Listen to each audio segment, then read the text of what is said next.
Düz bir il əvvəl bilirsiniz 38 nəfərin həyatına son qoyan o dəhşətli təyyarə qəzası baş vermişdi. Və o qəzada gələcəyi çox parlaq görünən bir idmançı da vardı. İndi onun məşqçisi Vasif Rızayevin xatirələri bizə Məhəmməd Əlinin əslində kim olduğunu və niyə heç vaxt unudulmayacağını göstərir.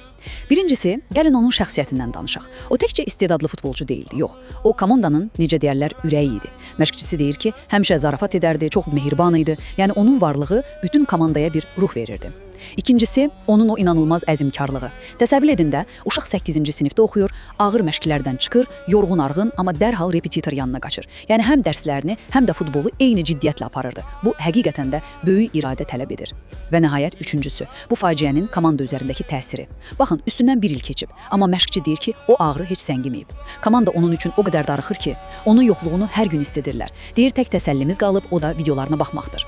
Bütün bunlar göstərir ki, Məhəmməd Əli Yeqanov sadəcə gələcəyi parlaq bir idmançı deyildi. O, qısacıq ömrü ilə toxunduğu hər kəsin qəlbində iz qoyan əsl bir ulduz idi.